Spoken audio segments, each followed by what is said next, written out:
Welcome, it's SVPod. Stanford Steve is back from a trip. Red is in the building. Very fired up today to come up, do a pod. You want to do a pod? He likes the early start. I don't. No? This whole thing with the hour, like, a lot of stuff people complain about, and you're like, it's really not that big. I just hate it. It's not like the time, it's late, it's early, it's not 12, it's 1. You know, it's just how we do this. Was it because of crops back in the day? Seriously. I have no idea. And it's dark when kids get on the bus. I get that. That's not fun. I don't know. I'm just out of sorts. What is it? It's 11:05, but really it's not. It's really 10. Oh, it's 11. Well, yeah, I know. See how nice it is? It is nice. Don't you want more of that? Well, yeah, if it's nice. Let's turn the clocks at another hour. Relax. It is supposed to be nice, though, here this week. People will be nude. That tarp off the pool. About that time. Oh. What is it? It's middle of March. Yeah. Da-da-da-da-da-da-da. What a great song. Get excited. Get excited. It's that time of year. A lot going on. Brackets, conference tournaments. It's how many teams are in these conferences? It's like they start Tuesday, most of them. You just came from one. Yeah. I feel like that's where we must begin. Okay. Yeah, SEC Women's Tournament, Greenville, South Carolina, first time there. Awesome. Great little city. Didn't know what to expect. My wife's cousin, Eddie, and his wife, Colleen, live in Simpsonville. We stayed with them. Unbelievable hosts. Got a meal in at Hall's. That place. Legitimate? Oh, it's up there. You want to talk tiers? The old steakhouses? That place can roll. Now, is it everything is sort of a la carte? Oh, yeah. Okay, then that's saying no. Oh, yep. Like, if they're going to bring you a plate that's already filled out, all right, you need to go to a place where a potato costs like $18. Yep, 14. I think the sides were 14. Size of a Nerf football, and it's at the mid double digits. I don't think I've ever been to one where you've seen a 2 next to it. Like, I don't think I've seen a $20 potato. Really? Oh yeah. I don't. I just don't pay attention. Look, if you're there, you got sunk costs. You're not going to just be like, let's not get the potato because it's a little pricey. Oh, but your bone-in ribeye is $132. There you go. Let's just sides for the table. Go ahead. No, so we fly in Friday morning. We go to the house. We drop our bags. Boom. We're going right to the game. South Carolina kicks off at noon, and we're going for a duration. We got 4 games Friday. And, of course, we're there for LSU, and LSU's the nightcap. And I'm looking at my watch. I'm like, I've done it a million times. We've talked about how much I love conference tournaments, the energy in the building, the view of teams knowing the majority of the teams, this is their last chance, Yep. And the night before we leave, Florida's the 11, and they beat the 6 Alabama, who's possibly a top 4 seed in the NCAA tournament. So LSU's got to play the 11 seed, and I'm like, that team. I mean, you talk about desperation, you're gonna get it. Can't fake it. Got a freshman, Liv McGill. That's fantastic. So we go and boom, get in the Uber, and boom, drops us off at the arena, probably 11:30, and we are smacked right in the face with this army of South Carolina fans. I mean, Scott, they're trying to get in the building, and it's overflowing onto the street. And I'm just telling my daughter, I'm like, and I've tried to give her a warning, like, hey, it's in Greenville, South Carolina. South Carolina's the top seed. The fan base is monstrous. Back-to-back titles, the whole thing. They were going for 3 straight SECs. So we go in, and it's all maroon. I think they say maroon or garnet. I don't know. I don't want to get, but the whole building is South Carolina, and what a scene. I mean, I love a loud building, but I haven't been in one when the majority are women, and the women they could get a little screech to their yell, and boy, when South Carolina goes on a run, it was unbelievable. And my daughter's just looking around like, wow, this is going to be. And that's game one. This is game one. Welcome to Greenville. And, they're playing Vanderbilt. Shea Ralphs, former UConn Husky, great job. I believe they got it down to 5, and then South Carolina goes on a 16-0 run to end the game. Next game is probably the best game of the day. Kentucky and Oklahoma goes down to the wire. And then LSU had reached out like, hey, why don't you come to the hotel? We definitely heard the pod last week. I definitely want to get, Flau'jae heard it. She wants to, get some time with Lily. And I'm like, I want it to be a surprise. I don't want to. And Kentucky and Oklahoma are in it. It's a tight game. And I get the head on the shoulder. And it's like 3:45, 4. And she's like, I don't know. I need a nap, I think. I'm like, oh, boy. I'm like, this is going to put a wrench in everything. So I'm looking at my watch, and then literally LSU's like, hey, we got meals and meetings. Why don't you come at 6:30? We're leaving the hotel at 7. I'm like, all right, doing the math, time, 15 minutes here, there. All right, boom. Walk out of the building. Oklahoma beats Kentucky. Uber, back to the house. Hour and 15 power nap for Lily. Get her down. I was like, all right, now we got to get up. Like, we're going right to the team hotel. So we go. She's still a little groggy. I'm like, hey, you got to get going here. Like, when we go, like, they're sending the team off. The band's going to be, how LSU does it, with the band and the dance squad and the cheerleaders, the fans hooting and hollering, everybody with a cup in their hand. And so we go to the team hotel, and that's it. The band's playing in the alley. They're going to send the team off, and I get a text, come up to the 3rd floor. So we go up to the 3rd floor, and it's just like a couple trainers, assistant coaches, and Jordan, their team handler's like, I'm on my way down. Just hang tight for a second.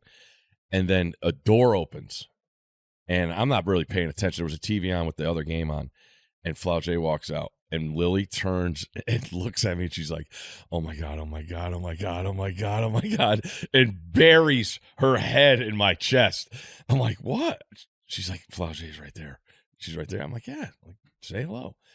And so Jordan gets off. She gives Flau'jae the eyes like, hey, that's Lily. And then Flau'jae comes over. She's like, hey, what's up? And I've never seen her that nervous in my life. Like, she literally is speechless. And, like, she gets the eye blink going.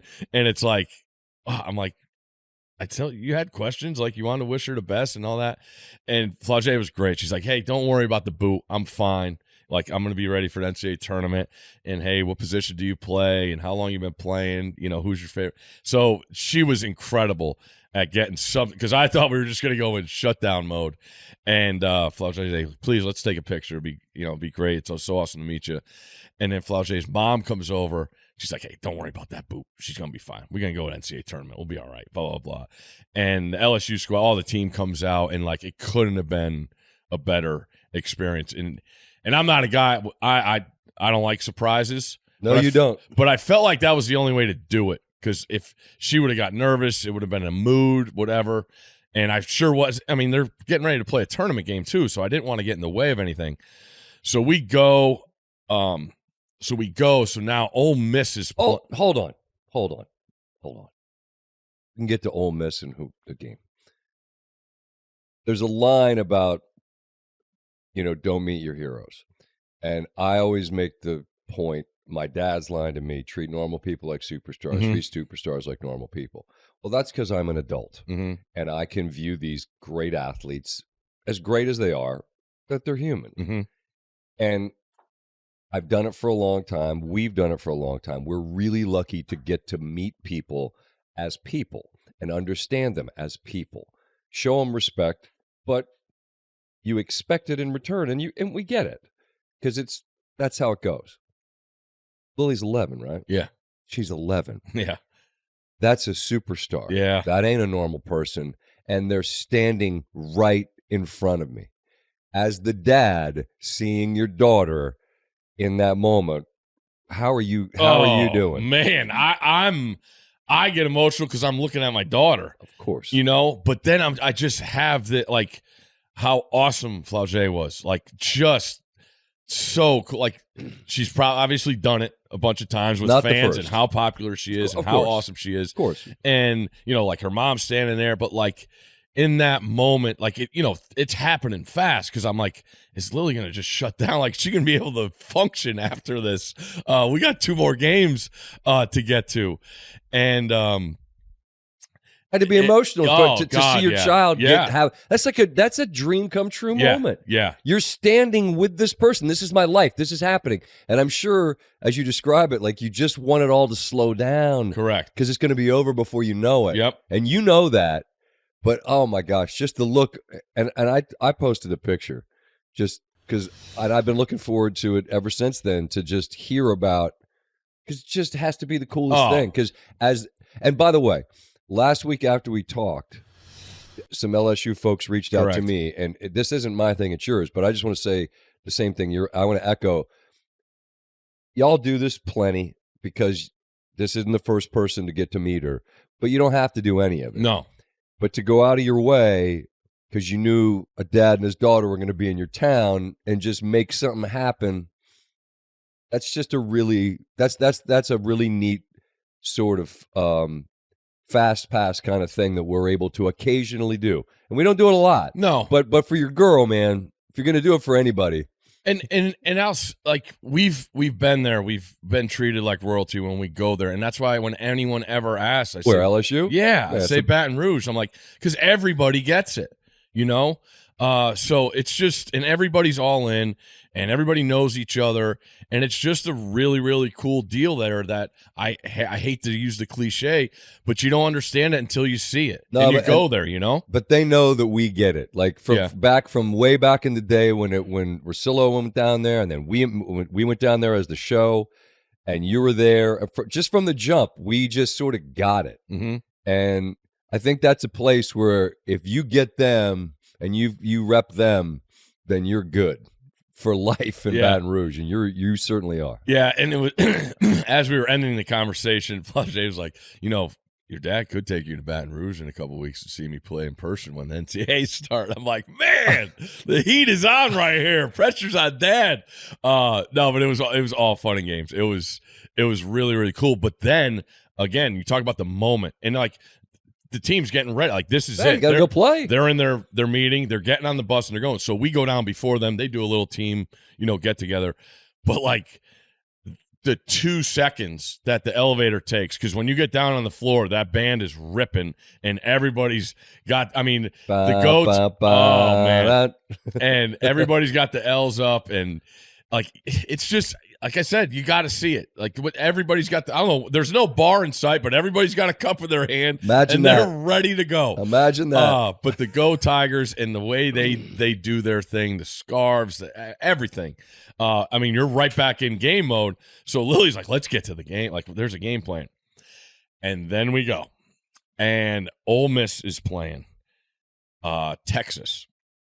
And Texas, number 1 in the country, number 2 seed in the SEC tournament. Correct. And I will say, I think every other team in the SEC that played this weekend was hoping they had a little more fans, because not really anyone else traveled. It was a South Carolina, like I said, an army.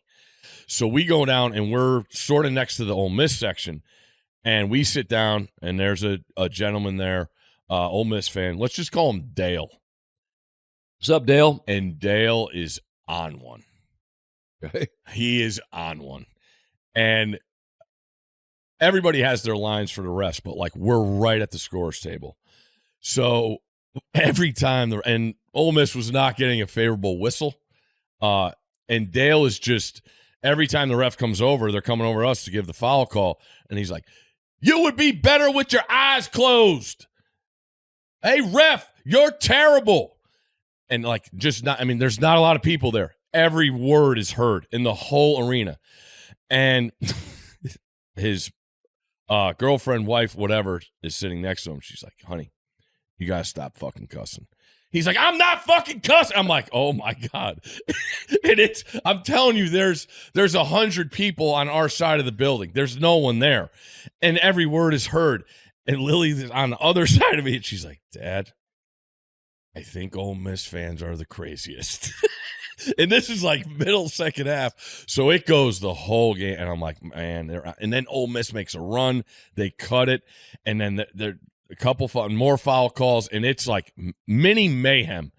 And Coach Yo, the coach at Ole Miss, does a great job. But Texas ends up pulling it out. And there was some explaining to do, but I've just waited it out and let the scene explain itself. So we had the 25 minutes in in between games to conversate and talk about, hey, this is what we just saw and heard. Mm-hmm. You know, we're going to be the positive. LSU's coming out, you know, the whole section. Mm-hmm. So you know how the tournament games, the fan sections switch out, so that LSU people start rolling in. And we're sitting down, and who comes and sits next to us is Flau'jae's dad. And I'm like, oh boy. I'm like, this is going to be. So I think that was the video we had. We had you. Oh, yeah? Yeah. Okay. And did he have like a black and white, like, oh, yeah. Like, okay, black and white, like sweat kind of deal? Oh, yeah. And he's in one. He's got the nicknames for all. He's telling Lily the nicknames. And, you know, Michaela's MK, Anissa, the whole thing. And he leads over and he's like, hey, South Carolina won today, right? I'm like, yeah. He's like, if we get to Sunday, that boot's coming off. Flau'jae going to play. And Lily's like, oh, my God, really? Here we go. He's like, oh, yeah. Because South Carolina's beaten LSU like 18 straight times. They've never beaten. But unbelievable. LSU comes out, you know, no Flau'jae. They score 101. Lily's on cloud 9. And it was awesome to hear the chants and the songs. You know how it goes. Of course. Mike the Tiger's out there, you know, changing sequence blazers at halftime. That was a big hit.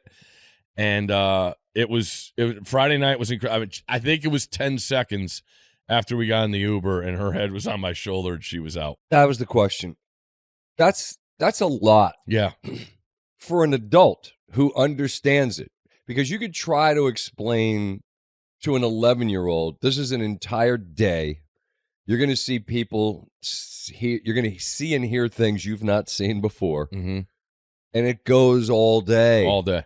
And I don't care, like, as a grown person, you got to pace yourself. Mm-hmm. And then at the end of it, you're like, that's enough. Yep. But that's one day. So the appetite for day 2, was it there? Oh, yeah. Okay. Oh, yeah. I mean, we needed the LSU win bad Friday to have that hope and everything. And like I say, conference tournaments are unbelievable when you get there, the energy, the access you have to other things. You know, everything's not, you know, so crowded or, you know, lines for everything. But Saturday we wake up. That's when we get like a midday meal downtown Greenville. And it was incredible. The staff at Halls, like, that's the place to go. So we go there, and then 4:30. That was a good part. We could sleep in, had a chance, got some games on, and went and got a meal, and then went right to the game. And then again, it just only amples more because now you only got 4 teams, but South Carolina's that first game, and to see the connectivity, if that's a word. Yeah, it is. That team has with the fan base. And then to see Dawn after the game go over the crowd, I mean, the players, I mean, they are royalty. And, you've heard other coaches talk about it. They got 10 McDonald's All-Americans. Yeah. Like, I still don't know who their best 5 is. And I don't know if Dawn does. But they just, the way she calls it, they just come at you at waves. Yeah. You know? And she made the point, was on one of the halftimes, and it gets confusing just trying to watch it and make sense of it. You're there, so that's where you are. When you're trying to watch it and you're watching all these other things, it's hard to remember which day it was or whatever. But she made the point to the committee, like, did we have a bad day against UConn? Yeah, we did. They gave it to us. Mm-hmm. You haven't seen them get beat like that really in this last window of ever. That was a one-off. But they were going for their 3rd in a row and ended up getting it. And so, I mean, you saw the energy. I'm talking when they won it from Dawn.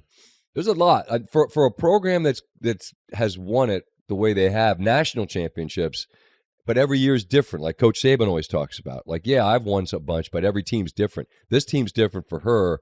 And you saw this was important for her and this team to get this title, particularly given where it was. It seemed to me. Yeah, because they're going to lose. They got some seniors, but they got a sophomore in Malaysia and a freshman, Edwards, that are just as dynamic as any players.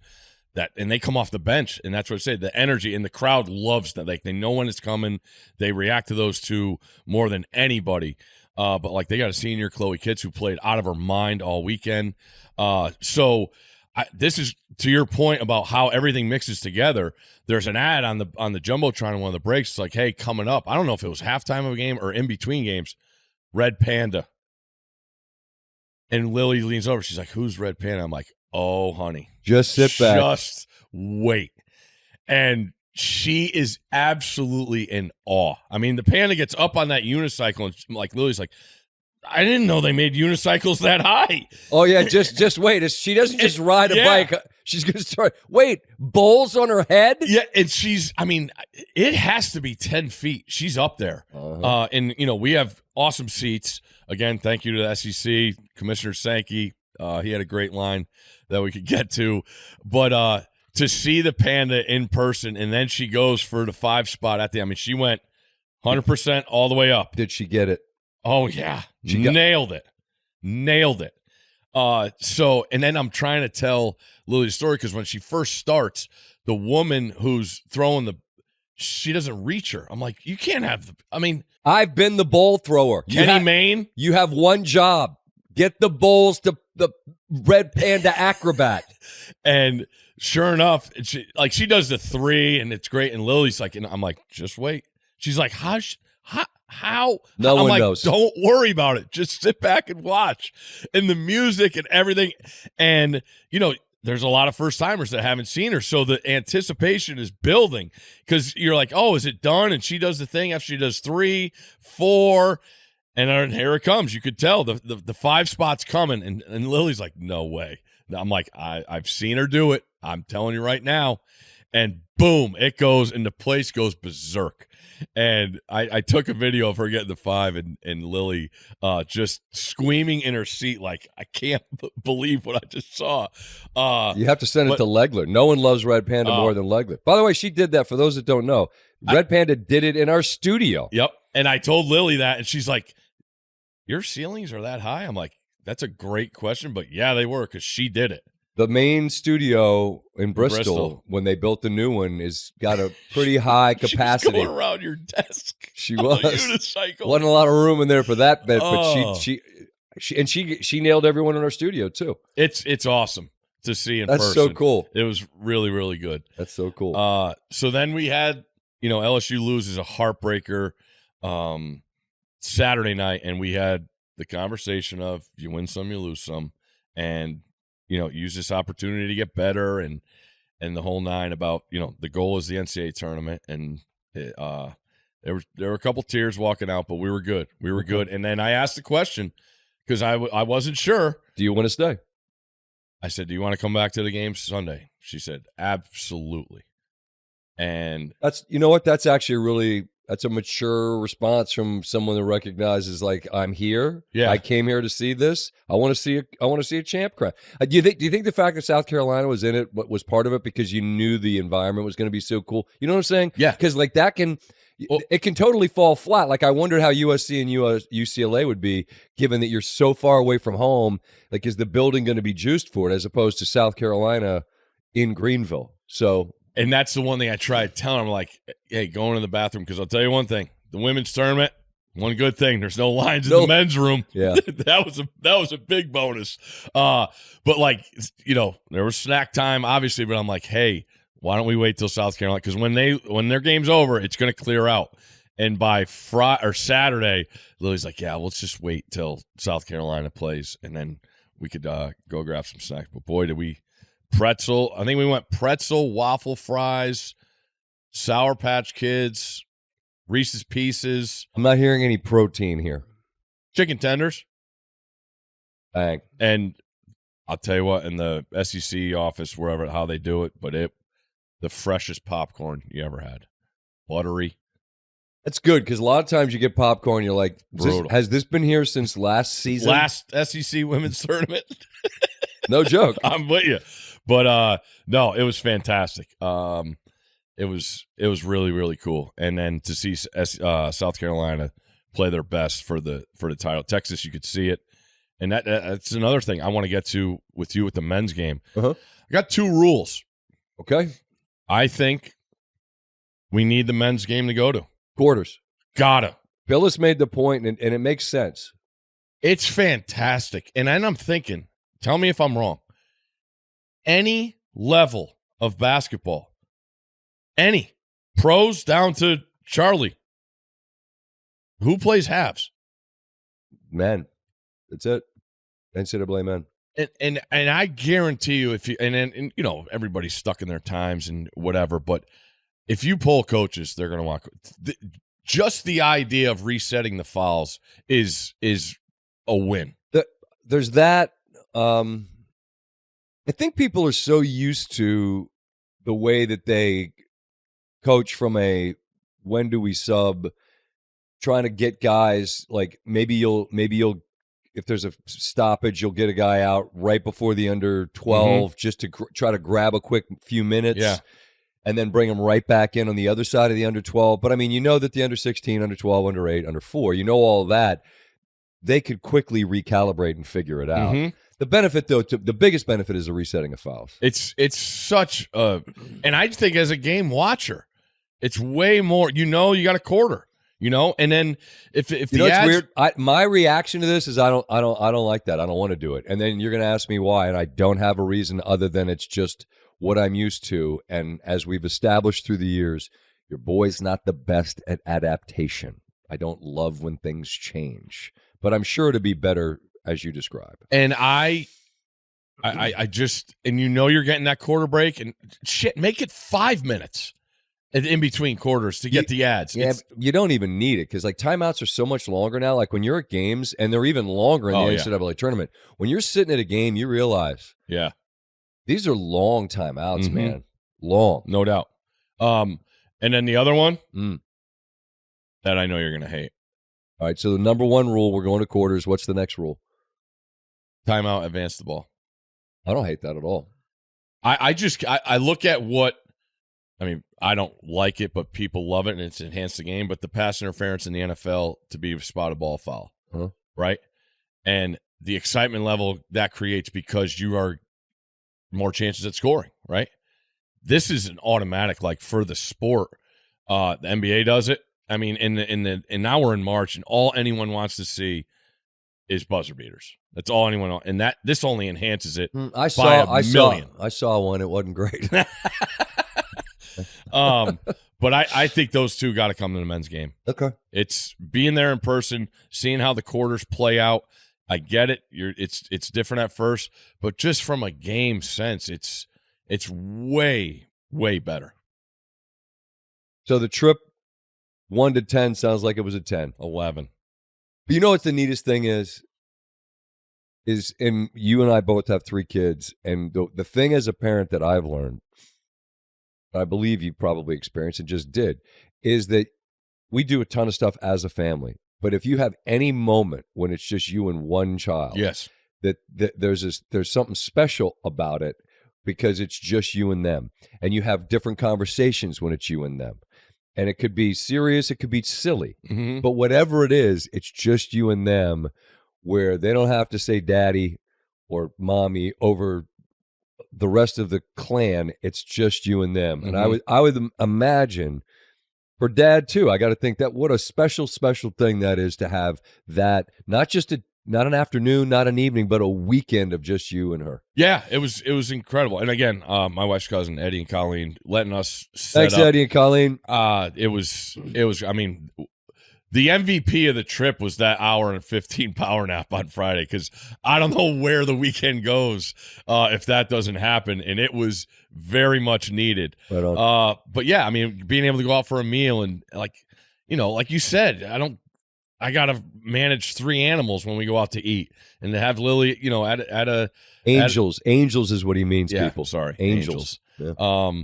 But yeah, it was A lot of times standing outside the women's room waiting for her, you know, right. snack lines. But we got it all in. And again, the SEC, thank you to that. I didn't even get to see the ESPN people. I didn't have a credential or anything. We just went as a fan. Fine. And Commissioner Sankey comes on, I think it was Friday between the games, and he just looks at me. He's like, what are you doing here? You're at every game. Because he said that to me every week during college game day. I'm like, and I pointed at Lily, and she's got her LSU sweatshirt on, and he gives me a fist bump. He's like, that's what I'm talking about. And he texted me yesterday. He's sitting like right across, and he's like, I'm looking up, and he's like, I see you, having a time with your daughter. He's like, you gotta enjoy the most of it and make as many of these as possible. He's like, I got 2 daughters. They're both married. Trust me, you're always going to want that time. So that was great to hear. And I mean, you want to talk about an absolute machine of a human being, that guy. Sankey? Oh my God. Yeah, there's got to be 3 of them. No, it's unbelievable. It's just one. He's just quite capable. He reached out to me as well. We were in communication. He's like, "Hey, we can get your show down here." I said, "Excuse me." It's like, no, this is a strictly off the clock thing for Steve and his daughter to just enjoy. I love how much she loves hoop, mm-hmm. and then and we're in a fortunate position because the commissioner of the SEC, some people from LSU. Mm-hmm. Just it's a different experience because some folks that are all they want to do is help to make sure you enjoy it. But for you and your girl to have that, I mean, we're 20 minutes, whatever, how many minutes in, and we just I'm sure the folks listening are all just nodding their heads, thinking all we're trying to do as parents is create those lanes of those memories, man. Because you know what, any dad knows that song, Cinderella. I dance with Cinderella while she's here in my arms, because all too soon the clock will strike midnight and she'll be gone. So she's here right now, and that's awesome. Yeah, and there's a real moment in there. They're playing Texas, and one of their best players, Anissa Morrow, goes down with an ankle, and then she goes right to the tunnel in the back, and we're sitting right next to her parents. And they get the call to go to the locker room, and Lily's like, what's going on? I'm like, well, she's probably getting tests done, and, they're bringing the parents back to see the results and all that. And she was like, I could see the knee shaking, like, when are we going to find out if she's going to be all right? And then Anissa's parents came back out at the end of the game and said, hopefully the tests are negative on her ankle and everything sounds like it's progressing well now. But, that moment, yeah, because they're losing – they're not playing great. They don't have their best player, and then their next best player goes out, and that was a moment that I was like, this is real right here. Yeah. But I was glad that everything worked out. So yeah, congrats to South Carolina again. We're going to talk about these teams in the men's side. We got to get our guy Charlie Cream on, because I don't know who's getting these 1 seeds in the women's side. There's some arguments. There's a lot of arguments, but I always try and say, you can't judge a team based on what they just look like. Mm-hmm. And watching South Carolina play in Greenville, South Carolina, Final Four is not in South Carolina. So that's the question I have, is, are we going to get that version of South Carolina? Because if we do, it's a wrap. I don't think we're going to. I think this tournament is up for grabs for any 1 or 2 seed to win it. We did the odds on Sports Center on Sunday night about that, and there's 6 teams that are all sort of in the mix. Yeah. The UCLA beating USC is interesting because another twist. Because SC beat them twice in the regular season, both by double digits. But Betts was really good on Sunday in the fourth quarter, particularly. Yeah, and they win that one. So I don't know. The seeding will be tricky. I mean that the women's game, it's pretty different between the 1s and the 4s, for example. Correct. Like the 1s are traditionally it's very 1 and 2 heavy. Mm-hmm. But the point remains that it does feel like there's more than 4 1s, if you will. No doubt. And our guy, think you could argue that on the men's side too, because I don't know what we're going to do. Correct. With that. But our guy Gino going for another Big East tonight, 30-3. You always pick apart the ACC of how bad it is. That Big East conference is bad. Does that matter? We saw him go to South Carolina and win. So by a lot. Yeah. So I have to think if he were ever to win one, this would be his most meaningful one. I totally just agree. Because of the competition level. I think that's, and I think he would be the first person to tell you that, yeah, it's a different game. Look at the other teams. We're not even a 1 seed. And I think they rolled. I mean, they had 2 3-peats and 2 3-peats. It's a different thing now. And I think he's like Tiger Woods. Like, I know Tiger just wanted one more. But then Tiger got that one, and then he was like, well, F that, let's go get more. Because that's how competitors are wired. Yeah. The next one will be the last one because you just want one more, but then you're going to want another on the back of it. But I believe Gino would really, really love one in this era. With this group. Correct. Just to cement things. And by the way, AZ, like FUD, while we're at it, thing about Paige Beckers is she was Caitlin before Caitlin. Mm-hmm. And she got hurt, and Caitlin became what she became.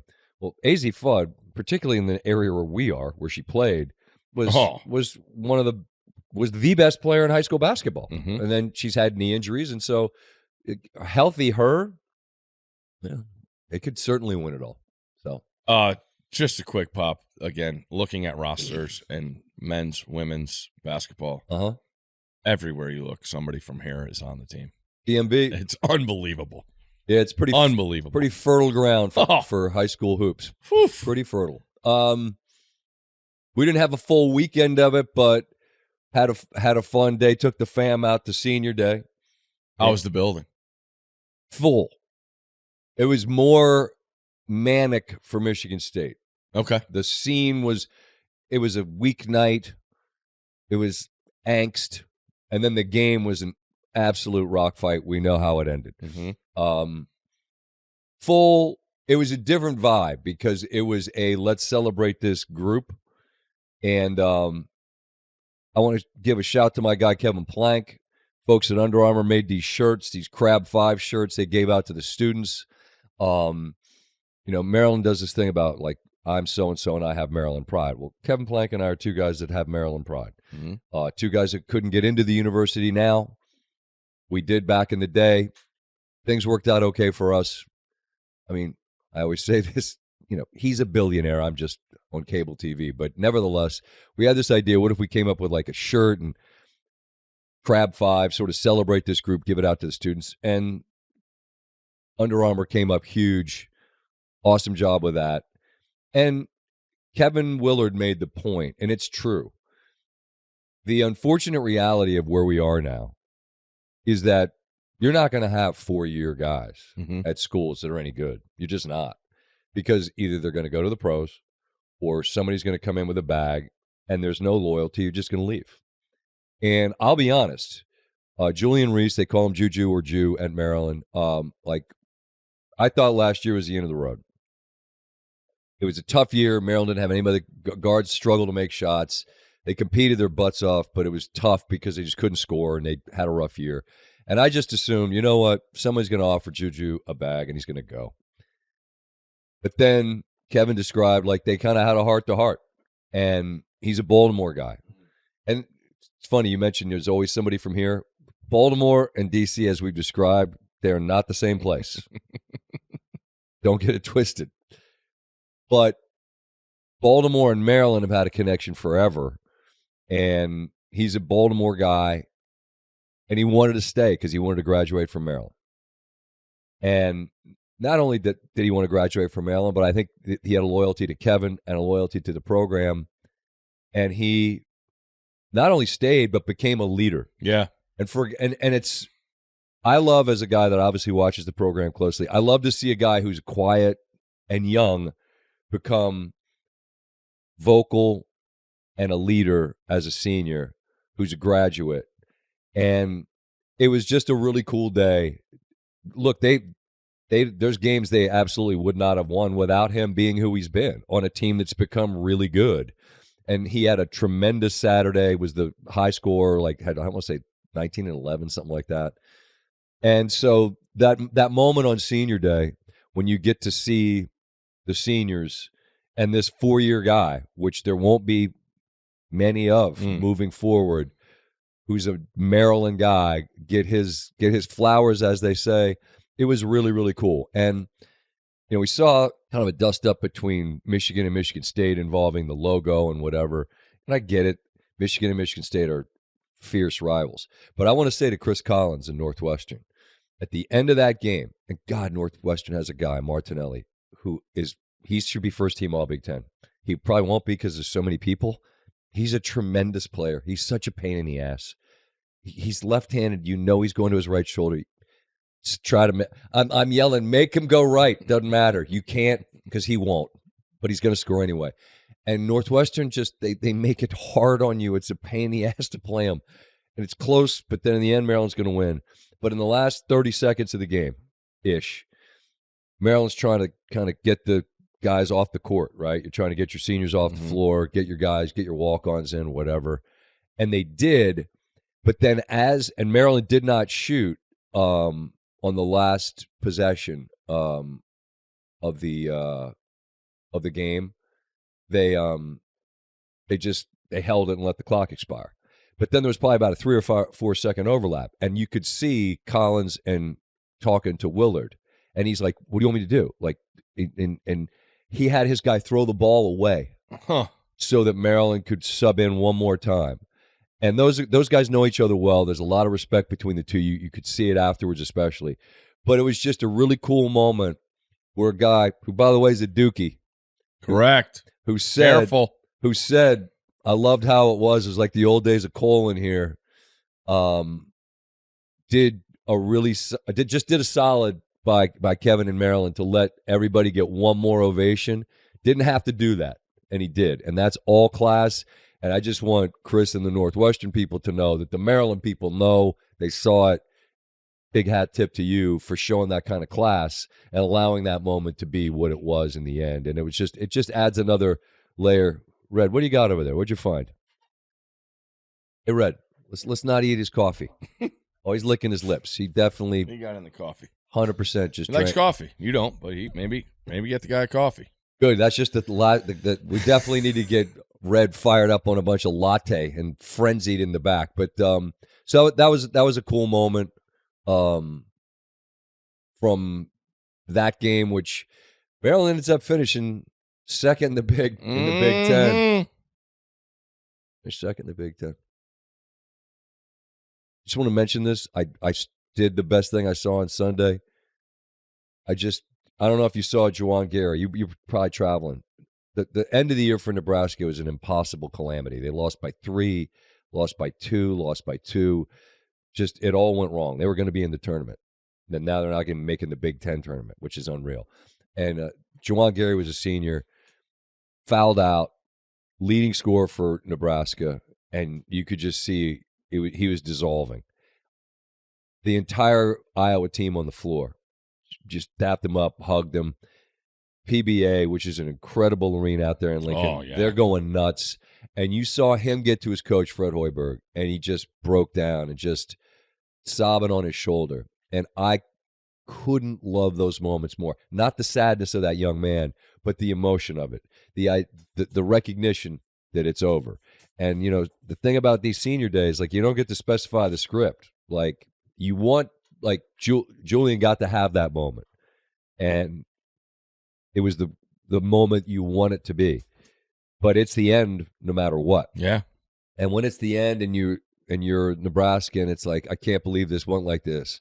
I just thought that, and by the way, this guy for Nebraska, Juwan had 24 and was the leading scorer. But just anybody that played against him knows he was their energy guy. He was their right attitude guy. He just was a fierce competitor. And you watch the league. Maryland's been in the league now more than a decade. Big Ten Scotty. You remember? Is this guy like a lottery pick or an NBA player? Probably not. Well, he's not a lottery pick. I mean, he's not an NBA player, I don't assume. But you can honor yourself in how you compete and compete in the right way. And that dude did. And I just made sure we could give him a moment to say, I see you, and I tip my cap, because it was that emotion. God, I love that emotion so much in sports. There's nothing like it. Nope. And senior day, different these days because very few guys are going to come and stay. And look, he started at Alabama, but I want to say had 3 years, I think, at Nebraska. Anyway, now it's over. Regular season's over. Now you reach the point where it's like our next loss is our last loss, and that's where that's where it really changes things. Mm-hmm. You lose this week in your conference tournament, that's the end of your conference play, and if you're lucky enough to make it onto the grid, your next loss is the end of it. And so you go from enjoying the ride, and it's a grind, and you just keep your head down, and all right, who do we have this week? We got 2 on the road. We come home for something, like that's done. And now my kind of emotional calibration, the way my brain functions is so different now because now I'm just a stress ball. You know what I'm saying? Just a treat to be around. Not really. No, there's some quivering. It's nervous, man. Yeah. Nervous because you just don't want it to end. This is the time where all you want is 40 more minutes. Poof. Has anyone joined the list? Yes. Breaking news. Took us a while to get here. Breaking news on SVPod. Stanford Steve has added a team, singular or plural, to the list. Ooh, that's... Should Missouri be on the list? I mean, it's your list. I worry about stops. Missouri and Tennessee I struggle with the most. It's still Tennessee. Yeah, because I still feel like they have that oomph of shooting that we've seen. I mean, Connect had, 37, and they lose to Purdue. I've said it for years. I get it. All you're going to hear about is bad talk about Rick Barnes this time of year. I think the guy is tremendous. No, he's a great coach. And everybody points. Look at Matt Painter. You think the world you may probably take him X's and O's wise over anybody in your conference. Finally gets there last year, and there's a couple things here, but I've seen Tennessee's best be unbelievable. And I just don't know what you do with that league because when it comes to the ones, like to me, I think Florida and Auburn are the ones, and then Alabama. I get that they went to Auburn and won. I don't know how you let Sears get that look, but they let him get a little floaty. Down Cuff did a great breakdown of that and how the spacing of that basically made the Auburn guy pick the Auburn guy. When he got the ball at foul line extended and came back around, the guard was that what's his name? Phylon? He comes across and that picks you're so worried about them going to shoot a 3 because they'll take it at any time. I get it. And then if Sears just turns a corner, then he's going to get anyway. But they win the game. But it's been this round robin, where Auburn goes to Alabama, leads from the jump and wins, but then Alabama goes to Auburn and returns the favor. And then Auburn's on its own island with just the number of quad 1 wins they have. They're a 1 seed, in my opinion. And I think Florida is too. Yeah. And then I don't know what you do between Alabama, Tennessee. How are we going to sort that out? Alabama lost at home to Florida. Alabama lost on a buzzer beater to Tennessee, but then Alabama goes, whatever they are. If they're a 2, they're a 2. So what? Did you add someone to the list or take someone off the list? You're telling me you're struggling with Missouri and Tennessee. Provo. Really? Yes. Can win a title. Yes. I've been hearing a lot of people talk about him, and the new coach coming in, Kevin Young, had him on the show. People are scared to death of what they run, Scott. I know, because of where they could shoot it from, and then those guys inside. I'll tell you, you think of Provo, you don't think athleticism. They got it. They're on the list. They can win 6 in a row. Yes. I'll tell you who can win 16 in a row. How about our buddy Big Cat? Huh!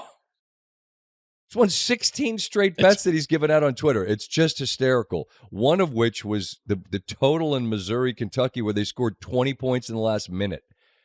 I texted him the other day because at halftime it was done. And then I said, 105 points, second half coming, manifested into existence. And it happened. It's funny because anybody that gambles knows that when you get on a heater, you just have to enjoy the heater. Mm-hmm. I was remembering with Dan the Man via text late night last night about a particular run we got on back in the days of the absolute pinnacle of the Hard Rock in Vegas being the epicenter of the universe. And let's just say that your boys purple tables. We're in the Peacock Lounge, and things were a little hazy, a little foggy, but we were firing with absolute lack of fear, and it was just, you couldn't not get a split, double, and a face card. And when it's like that, when you can't lose, you just have to enjoy it, because you can lose, you will lose, but when you're not losing, the heater's the greatest feeling in the world. Yeah, I just think about him in the idea of likes to throw down on games, and he's already at 16-0. 16-0. And I know from previous years we go back and forth how many games we bet once the madness starts. Sure. And I'm telling you, there's more games this week there's more days of more bets you're gonna have. Because it's just mayhem all day. Remember, public service announcement, you're not obligated to have action in every window or on every game. You're not obligated ethically, morally, nothing. You don't have to do it. You just have to have some discipline. Keep your poise. I said, you need to show everybody big Brave Bowls taken under. He's like, if I lose on an under, he'll never. It's just an over every day. He just takes an over every day. And I don't want to hear about the light slate. The people are here for you. The support is there. You need to go. I disagree. I think that you could show incredible discipline if you say, I've studied the card until there is no selection today. Safe. That's how you stay safe. Just don't make a pick. But he's already made a pick. Oh, has he? Yeah. It's I can't open it up. I think X is down. It's been down all day. I'm trying to refresh because we got free agency and we're off the grid. It doesn't work today. Bad day for it not to work. Trying to give you guys free agent updates. Was it the over in the Gonzaga game? No, it was the over in one of the. I think it was like a. I was betting it was going to be the over in the Gonzaga game. No, it's. I think it's No, Arkansas State. I can't open it up because it doesn't work. Really? No, it hadn't worked all day. This is the sound of silence as we try to open it up. Yeah, it's just spinning. He put something out earlier. Just text him. Say what's the pick so we can give it. By the time this comes out, the game will have already happened. Doesn't matter. He likes those late ones. Anyway, salute to Dan the Man. Can't lose. While we're talking college hoops, please. I think you're on my side with this one. And it gets brought up in every sport. Uh-huh. Why are people so... I should say this. Why are so many people fascinated with the conversation of the MVP in a sport? I brought this up last night on SportsCenter. Did you? I did. I said, it's okay. I said, I'm undoubtedly influenced by your distaste for the subject when it comes to the odds of who's the MVP. Because I don't know who wakes up and says, you know what I'm going to do today? Fire on the MVP odds. That's the prop where I'm going to show up with size on Shai Gilgeous-Alexander minus 700. Who does that? I don't know one person that does. Not one. And we, you know who loves it? Producers on SportsCenter. Oh my God! Hey, we're going to do the odds, and I just said it's not interesting and it doesn't matter. So let's stop doing it. We did it with Josh Allen and Lamar Jackson the entire season, and now we're doing it with Shai Gilgeous-Alexander and Nikola Jokic. By the way, Nikola Jokic had the first ever 30-20-20 game. He came on with me afterwards. He doesn't care, and I know he does care. I laughed because I said, I know you're wildly unimpressed with yourself. He's just hysterical. He's like, I don't know, man. I'm just tired. When I'm done, I'll look at the games. And I was having fun with it. I knew that he wasn't going to give me, I played pretty well. And I wished I'd have just asked, what would you have to do for you to come on and be like, yeah, I had a pretty good game tonight? Because we still haven't seen it. Yeah. And he had, again, first 30-point, 20 assist, 20 rebound night.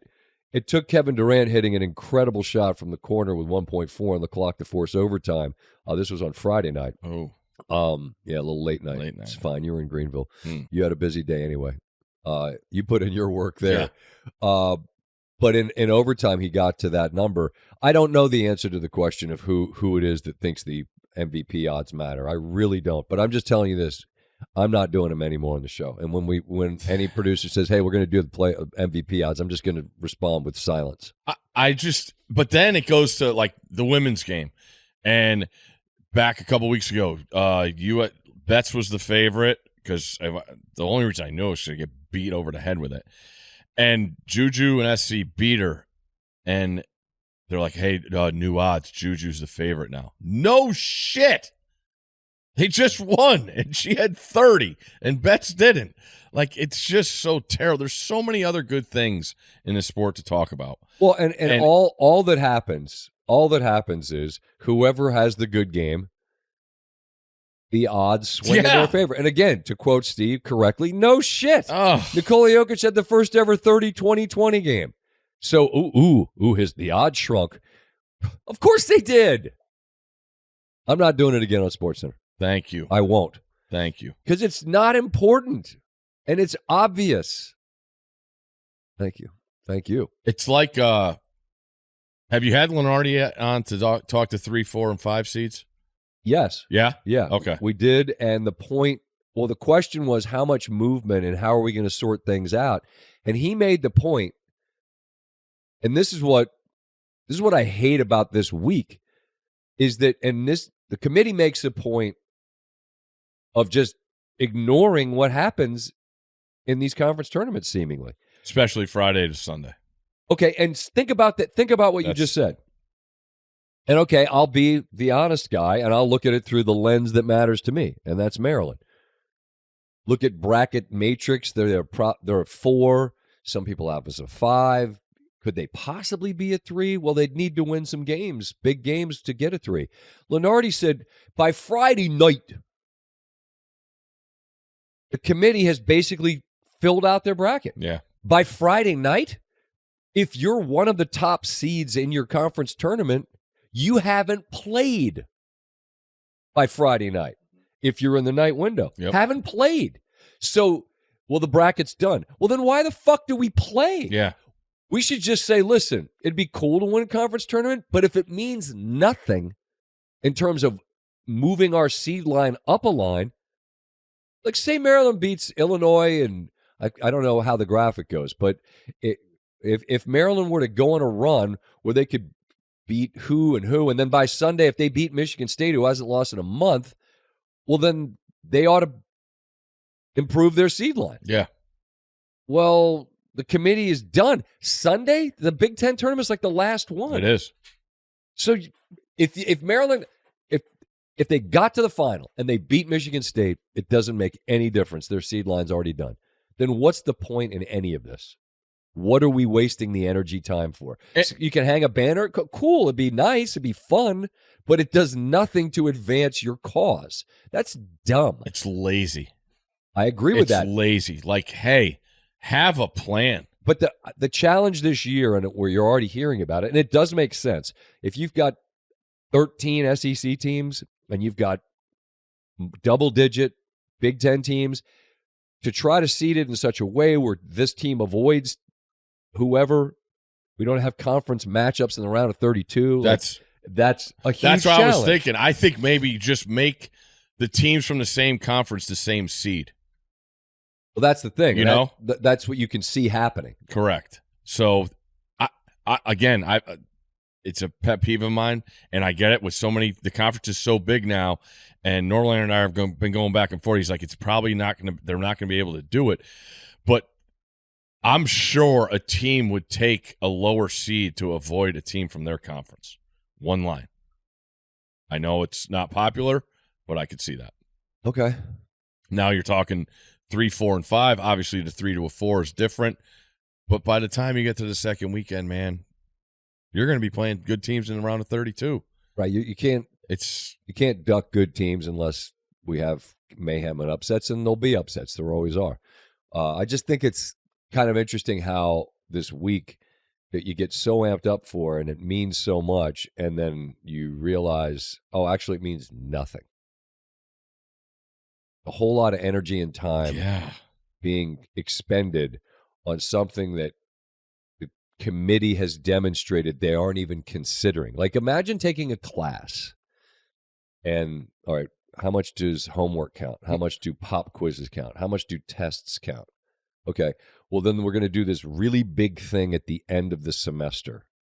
Okay, we're going to go to Indianapolis, and we're going to be here all week. And then you're going to potentially, if you're one of the top seeds, you're going to have 3 big tests. But what if I get A's on all of them? Does my grade improve? Not a bit. That's exactly what it is. Then why am I studying? Why am I taking this test? Why are we televising it when the committee is saying, no, we're good. No, you just won the Big Ten? Oh, that's cool. We got you on the 5 line because we got our bracket figured out Friday because we just wanted to go to steakhouse or something. And it's just dumb. It's dumb. So I don't know. Maybe they'll prove us wrong, but Lenardi's made the point. By Friday night, whatever seed line Merlin's on, I told Lenardi I'd kiss him on the mouth because he had Maryland in the Final Four. Can you imagine Kevin Willard, net around his neck? They go in that room where they show the Big Ten champion. Yeah. You know, they're celebrating. Hey, how are you? Hey, you're a 5. We just won Big Ten conference. It was tough. We had to get our paper in Friday. They have to be a 3 if they win the Big Ten. I should say when they win the Big Ten. I love their draw. Love it. Say nothing? Say nothing. Can't even get on one of them planes if they were in a Big Ten final, right? Nope. They've been to the semis, right? They haven't played the weekend very much at all. Okay. I want to say it was early. I think they played Michigan State, literally Maryland has had next to no success in the Big Ten tournament. Crab 5 hasn't been in the tournament yet, though. This is true. Well, listen, we'll see. And Maryland is on the list. His list. 2 seed in the Big Ten. Naysayers out there. Not this guy. You didn't see the Michigan State-Michigan thing that I mentioned. Dusty May after was like, oh, we're not allowed to stand at midcourt when they shoot free throws. Like, Okay. Okay. Your conversation with Collins and Willard. Yep. Can't Izzo give him a heads up? I don't know that he didn't know or knew. It seemed you have to know. Everybody knows that's what they do. Goes back 20 years or more. But you could take another step and, hey, Dusty, our guys. That's all. They kiss the Spartan at midcourt, and I mean, that's all. Yeah, you could give him a heads up. That's it, I guess, but I don't think it's on Izzo. I'm not taking Dusty May's side at all. But I'm just saying, looking at the other side, seems a little passive aggressive. And then he's like, "Oh, we're not allowed to stand in midcourt." Of course, you could stand in midcourt, but you had 40 minutes to prevent them from getting to celebrate like this, and Michigan's got bigger issues than worrying about that. Like, they got to stop turning the ball over, and we spent a month saying, "Can you keep winning games the way they like? Can you keep being bad against Rutgers for 39 minutes and then win on a 30-footer at the buzzer?" Well, that was the last game they won. Illinois went in there and smacked them. Maryland led from the start. Michigan State beat them by a lot from the jump. So no one is going to have Michigan going the second weekend. No, they won't. Everyone's decided that they're not good. I don't think that at all. I just think they have to value the basketball, and they turn it over at an alarming clip. And that's their biggest issue. But they could certainly figure it out. They won a ton of games for a reason. I don't know who brought it up, but I heard Oglesby and those guys on Field of 68 talking with R.C. Randolph-Childress, and they called Walsh Hito Turkoglu. Ooh. Like a guy that Wolf? big. Wolf. Sorry, Yeah. Wolf. The Yale guy. Yeah, but that big, that can handle. Well, it's like a point center. It was great. Really good. I mean, they run so much of what they do through Wolf and Golden, and their guard play just hadn't been good enough. And that's been their issue. Yeah. But the other big storyline that I'm trying to keep tabs on again, but like you realize how much social media is where things happen, and if it's not working, I'm not knowing what's happening. But I see Chris Godwin's back with the Bucks. No shock there. Every good free agent seemingly is re-signing with the team he's been with. Except one. Who's that? Devontae. That's the most interesting. I know everybody took it and ran.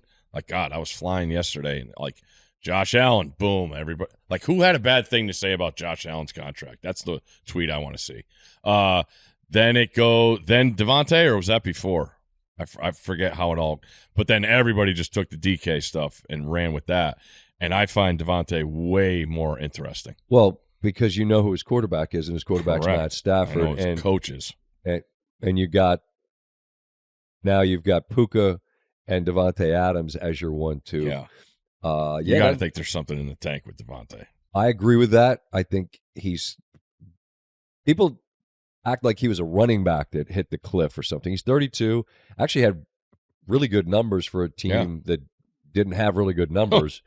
And I'm with you. I felt like Devontae to the Rams was a gigantic win for them.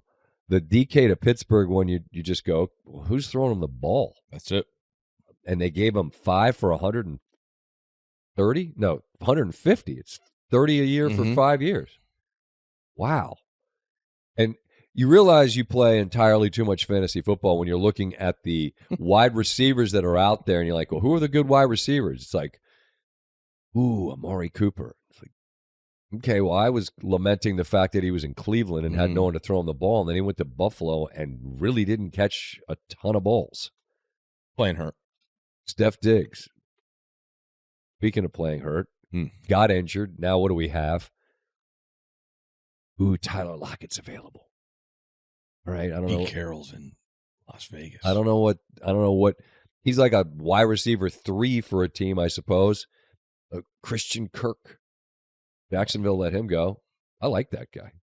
But now Godwin was available, not really. Tampa re-signs him. Darius Slayton's available. You're like, ooh, these are like waiver wire guys you'd pick up, and you could start them because they could get you numbers. This is what we're talking about, because all the names that seem like they might be available, Khalil Mack stays with the Chargers. Bolton, I saw, stayed over on Sunday with Kansas City. Myles Garrett, I would like to go to a contender. I am going to leave. I will not re-sign an extension. I'm sorry, how much money? Do you have a pen? You got one of them Mont Blancs? I'll put my scribble right on that bad boy. The 4-year extension, two hunch. I forgot who it was, but I nailed it. But it might have been Mike Sando. Like you said, I want to go to a contender, blah, blah, blah, blah. I don't have any more guaranteed money left. Well, how about 122 guaranteed? Okay. Like that sounds great again. Pen, paper. I love Cleveland. That seems to me to be a situation where Cleveland just has to say, take a deep breath. Stefanski said he's part of our present. He's part of our future. He's just too good to trade. Can't trade him because the get back will never be enough. He is a game wrecker. No one you get, no picks you get, no players you get can be that guy. Mm-hmm. And the minute you let that guy walk out the door, your fan base is like, and they've been through plenty already. Oh. He had to be kept. And he was, so you paid the money to keep him. But I remember last year, it was like noon, free agency day, and it was just bang, bang, bang. Cousins to Atlanta. They, by the way, lost a 5th-round pick because of collusion or whatever. Like, ooh, that'll teach you. Lost a 5th, did we? People know what they're already getting. So now who can you get? I don't even know. I mean, people will overpay because the quarterbacks, obviously the Darnold question is out there. Seattle traded Geno to the Raiders. Seattle's hired a guy that Darnold worked with, so people connect the dots and say he'll go there. It's like, oh, cool, you want to put Darnold behind that O-line in Seattle? Mm. Kind of have to. Who's he throwing the ball to? He had Jefferson and Addison, among others, with Minnesota, who, by the way, they keep Jones at running back. That was a question. Will they? Just seems like everyone's staying with where they are. Speaking of, you love lists. You're great at them. It's one of my strengths. This is one of your own lists. One of my strengths is lists. I got a list here. I want you to rank them. Okie doke. In your level of interest. Okay. All right? Yep. They're all dealing with quarterback situations. Okay. All right, here we go. There's three. Yep. The Vikings. Uh-huh. The Titans. Uh-huh. Or the G-Men. What am I ranking? What interest level of what they do at quarterback? Who are you most interested in what they do at quarterback? Start with the Vikings. They won 14 games. Okay. So I'd like to know what they do there. And if you're saying that you're going to let Darnold go, you're saying we think McCarthy can maintain that level? Pretty bold. That's very interesting to me. Okay. I have zero interest in what Tennessee does. They're the oddest team in the NFL to me. It's like they just kind of exist, and they play games, and then I don't. I got a quick fix for that. Damn Ward? No. What? Wear the Oiler uniforms. So funny. That's it. It's so funny you said that. That is it. It's so funny that you said that, because I saw a picture of Harold Landry III in that Oiler uniform. I'm like, my God, look how good that is. But see, it's very complicated because that belonged to the Oilers, and then there's this. And I'll say this: the Houston Texans should say, we want the Oiler uniform. Tell us what the number is, and you go back to wear them. It's a crime that uniform isn't worn on a weekly basis. That love you blue. Are you kidding me? But then it gets real. People get real shitty about the Oilers, and then when Tennessee wears it, people get mad about it. Like, figure it out. There's got to be a price tag. But their uniforms, they look sort of anonymous. Yeah. And then they are anonymous because they just exist, and they don't largely matter. So no, I'm not interested in that. But the quick fix beyond the uniforms, which isn't going to happen, if you get the right guy at quarterback, it can change things in a hurry, I suppose. But then the Giants, sure, I'm interested because they play in the same division as the team I root for, who, by the way, you could accuse of being pretty anonymous other than the fan base giving up on them and hating the owner in Washington. And then suddenly you get a quarterback and the whole world looks different. So that could happen for Tennessee. But the Giants, I mean, I'm not actively rooting for them to figure it out, if you're asking that. Saw some little bit of interest in, like, does Jones stay with Minnesota? Because if McCarthy can't figure it out, then maybe Jones in a better situation O-line wise or whatever in Minnesota with some weapons. Who knows what he might look like? I don't know. Would you rather have him than Fields or Wilson in Pittsburgh? No. Oh, okay. No, I like Fields. I like Fields. But now that DK's there, the relationship with Wilson, I don't know. The tape on those last 4 weeks was not very good. Right? Yeah. Pretty grim. So, free agency's underway. Other than people staying where they are and getting more money, there's not any sort of wows just yet. And if there were, I wouldn't know because social media doesn't work. Which means I can't give you Big Cat's 17th play. But again, by the time this comes out, hopefully you will have figured it out. Last week, I told you a story about the incident with the ref at the games. Felipe was the other ref. Right, the incident was right. His partner. No, Felipe wasn't the ref.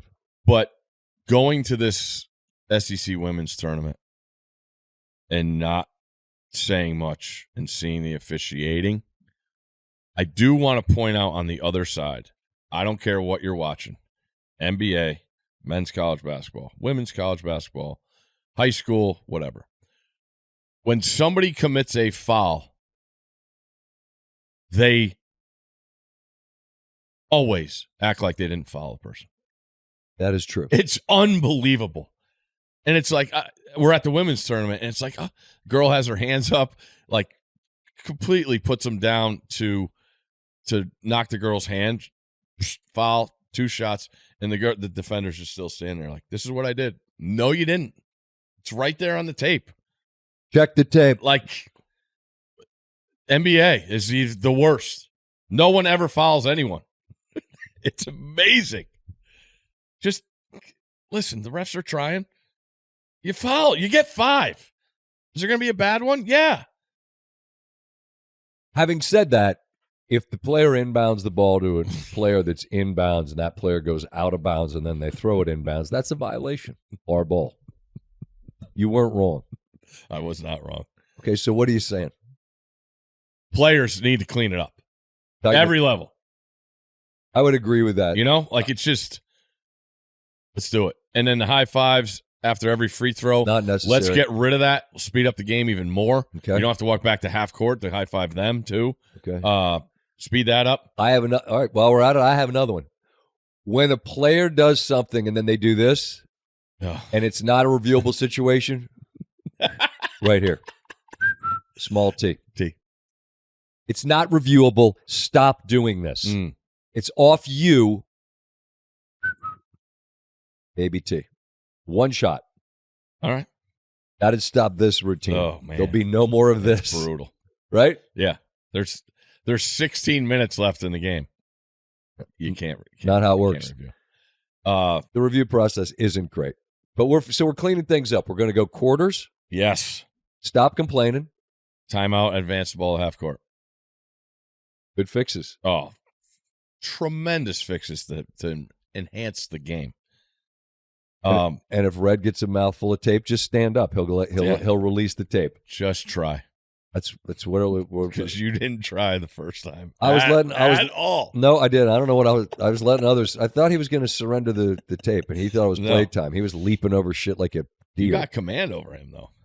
Pardon? You got command over him. I'm the guy. All you had to do was try. I'm the guy. He'll follow my lead. All right, I got a question about society. Right. Everyone listening right now, Steve has a question about society. It has been burning in my brain since Thursday night. Okay? This could be anything. Thursday night is the night before we leave for the SEC Women's Tournament. Okay. We got to get up at like 5:45 to get the Uber to get to the plane. Not great. I lay down at 11:30. You're doing the clock math in your head, and it's not good. How the hell do people fall asleep before 2 a.m? I don't know how that. Like you and I we got our fixes. What we do when we go home after the show, but like I am fully entrenched in our schedule, and I don't know how people go to bed before midnight. I tossed and turned till 2:30 in the morning. I could not go to sleep. Well, this is simply the lane that we travel in. And so it's you know what it is your brain turns on, because I will pass, as we know, I'll pass out anywhere. And then my wife will take a picture of me, and then my children will lean in and make fun of me because I'm asleep. And then I'll wake up and I'll see that, oh, yep, Dad fell asleep watching the Carolina Duke game. By the way, Carolina can't be in the tournament. How did that happen? How did what happen? Carolina was up 6, and the next score I checked, Duke's up 8. They just found that gear. They're really good. I got it on the DVR. They're really good. I was trying to think that's the last Duke Carolina game I missed. Carolina can't be in the tournament. I had this conversation with my buddy Brent down there in South Carolina. He's a Carolina guy. He's like, they're going to be in, right? I'm like, no, they're not getting in. How? They don't have any wins. They don't have any wins that matter.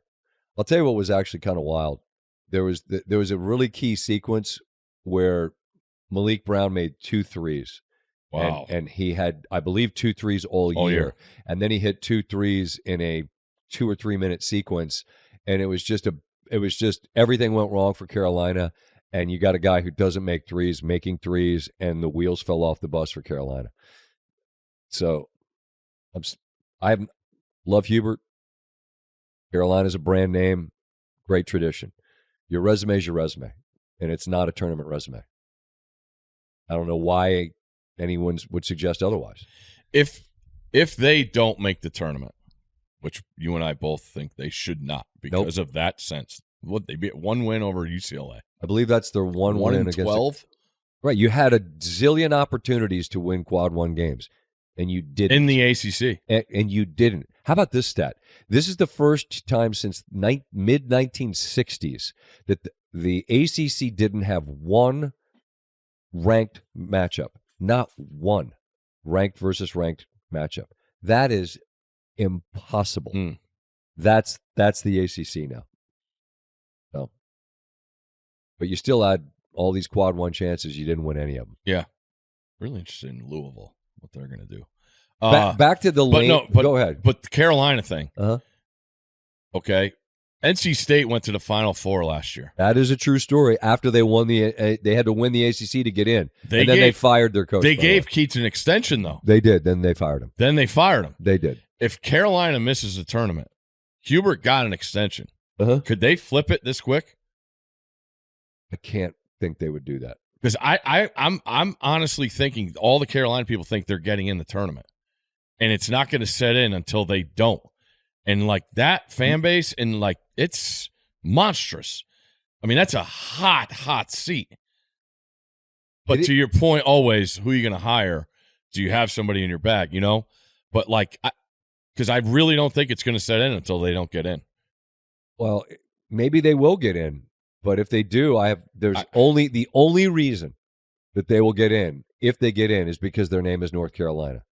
And that's not a reason for them to be included in the tournament. It's not. Who have they beaten? Who? Your resume has to have something on it other than my name is North Carolina. Yeah. Back to the bit about the lane that we exist in. We're night owls. Shout out to Marion Barry. I'm a night owl. I was just laughing. I was just like, I can't. How do people? But see, here's what happened. The minute that you're laying there and now you're not falling asleep, like I fall asleep very easily because I'm not stressed about it unless I know there's an alarm. The minute there's an alarm, I'm doing the thing where I'm like, I'm not going to wake up. I'm going to miss my flight. I can't do that. So then I have like that sleep angst. Then I start doing clock math where I'm like, if I fell asleep right now, I'm only going to get this many hours of sleep. That isn't enough. Well, then that makes you grip harder, hold the wheel tighter, then you don't fall asleep. Also, there's that thing with us, it's like the Pavlovian response where at midnight, your brain just kicks into a different gear because you're used to being awake and functioning at that. That's the hour we're supposed to be at our sharpest, is then. So trying to just be like, I'm going to lay down and go to sleep early. You know how many times I've said that? Lots. You know how many times I've gone to sleep early? Not never. Never happens. We average going to bed at what, 3? Thereabouts. Right? I try to at least be in bed before that, but then I'll start scrolling because I like to read. Yeah. And it gets me to another point, and I know people are going to totally disagree. Getting up early is overrated. I'm going to tell you something. Anytime I'm up early and I'm bopping around, getting stuff done, and then you come back to the house and it's like 9 and you've already done stuff, you're like, this is awesome. Disagree? Yeah. I'm a night owl, so you don't have to, I'm never going to change. I just find that when I am up early and I accomplish something, I feel like a farmer. Like, put away the John Deere. We got the crops in the barn. I've done my work for the day. Now what are we going to do? I'd have been a shitty farmer. But you don't, like, if you have the choice. Oh, I don't. Staying up later and sleeping later. 1,000%. It's way better. I way better. Change my life over it. I'm saying on the very few occasions when I have, like the kids have something where I get up to go to it. And then on the back end of that, I go run some chore, do some errands, knock some things out. Go to Stroh-Snyder's and grab. I knew that was going to come up. Grab some cleaning agents and duct tape, some bird seed. Get some hot meats for the bird. By the way, that's what you want. Hot meats. That's just the inside of the sunflower seeds that has like this pepper on it, and the squirrels don't like it. Oh, yeah? Yep. You knock that out, bring it back to the house, then it's like, now what are we going to get into? But what do you? Then you just sit down. And then you want to know what happens? I'm like Lily during that second game. Yeah. It's nap time. Although I'll say this, naps, top 5 thing. What are the other 5? You tell me. Yeah. Naps, though, on it. If it weren't for that hour and 15 that Lily got, the whole weekend could have gone on a absolutely crash course. Could have went off the tracks, off the rails. The whole Flau'jae thing might not even happen. But she got that hour and 15. Yeah. Needed it. Power nap. Got to take naps. That's where we're Sleep at. late and nap. Great. Much easier on your constitution. All right. Anything else that we're going to get to? No, weather looks good, right?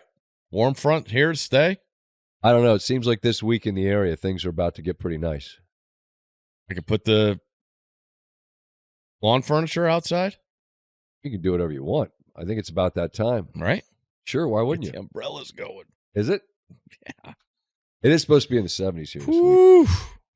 Doesn't matter. Bye-bye, winter. It was freezing this weekend. There's people out playing golf. But not me, Jack. I need it to be proper. I need humidity to be correct. I need the temperature to be right.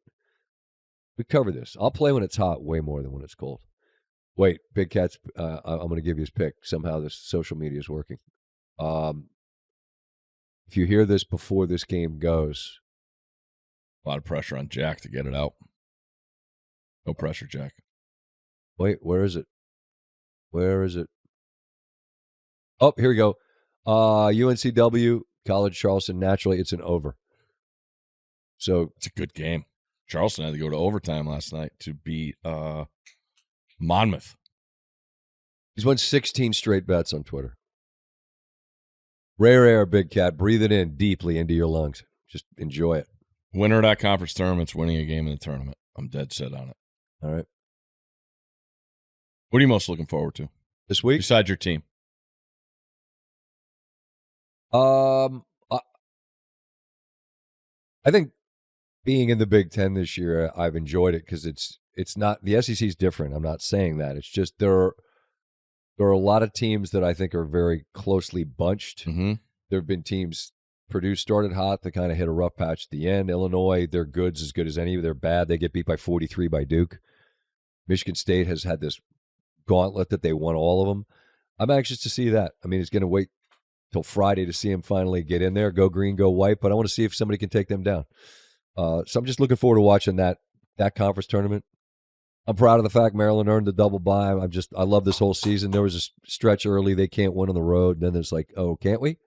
So look, it's been a bad season for Maryland naysayers. Just tell you that. They've quieted down a lot. Yep. You know, couple things. How about Marquette getting their heart ripped out? St. John's is tough, man. They're built for it. That's the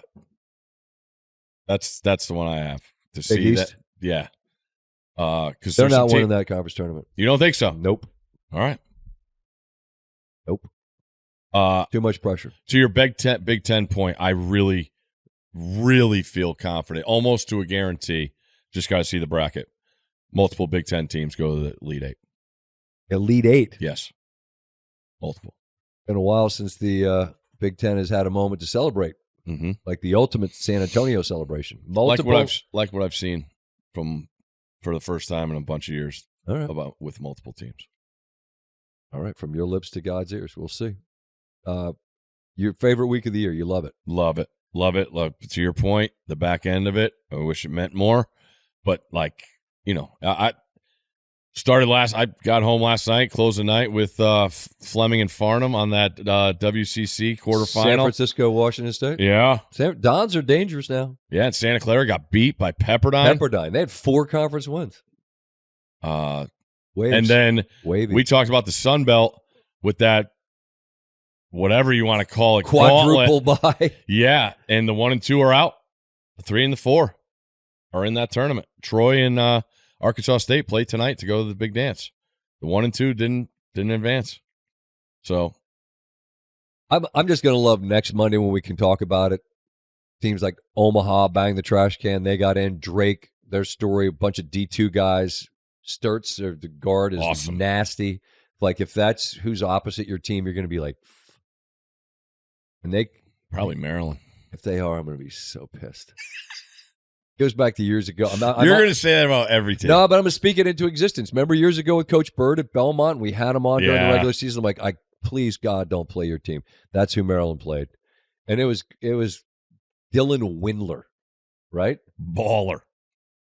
And we were going to lose. And then somehow in the end, Maryland won. But it took a chunk of my life out of my whatever the hell I'm trying to say. Just not drink. I think they probably, what are they, 12? Maryland should be 13 or 4. Don't say it. Don't want to play that guy. They're good.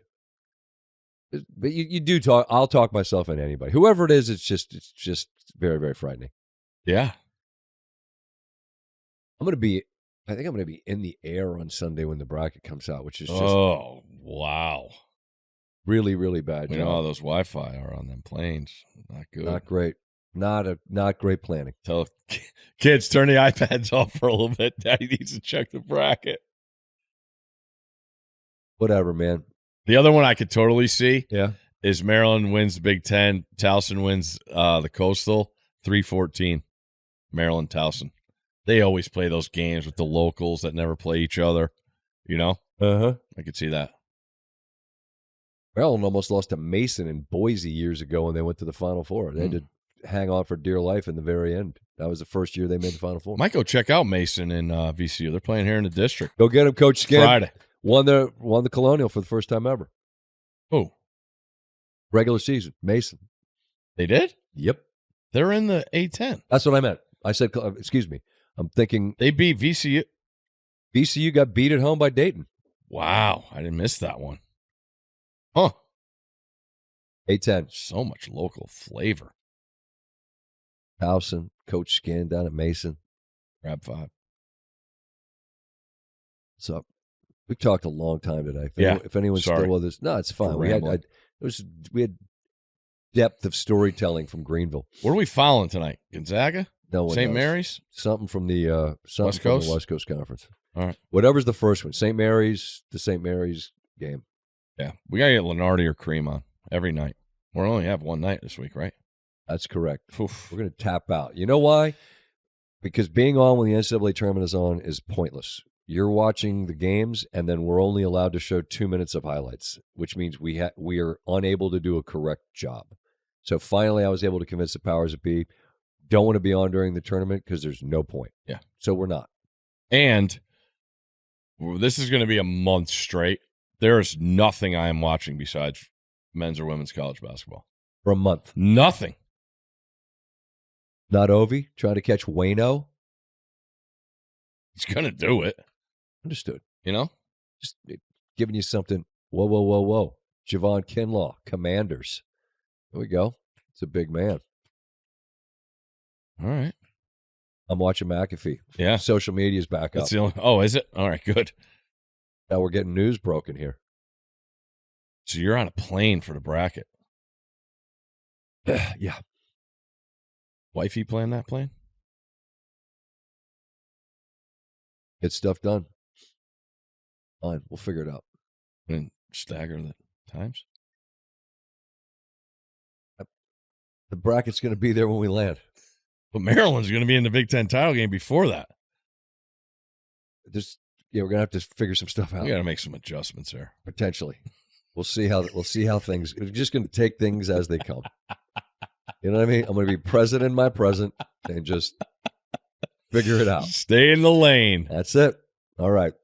Happy conference championship week for those who celebrate. Anything else to add on the way out? No, man. Just watch the games. It's the best. These teams are up against it. Everything's on the line. There's nothing better.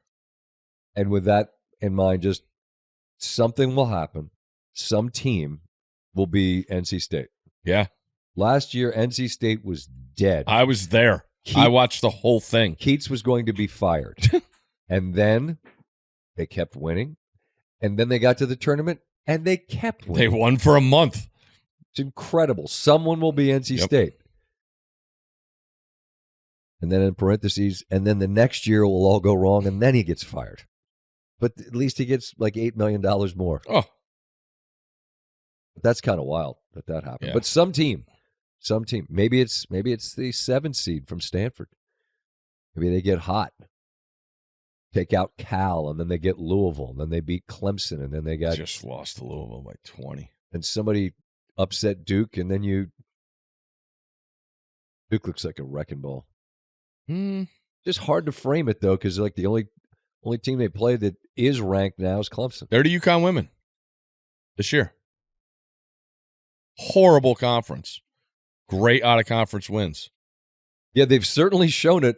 Against that. They are identical when you look at those two teams. And a lot of people hate Duke, and a lot of people hate UConn. I came up with that one all by myself. There you go. And I came up with the conference tournaments are like an exam at the end of your semester that doesn't count towards your grade. So you know what? Don't study. And stay up late and sleep late. Much easier on your constitution. Have a good week.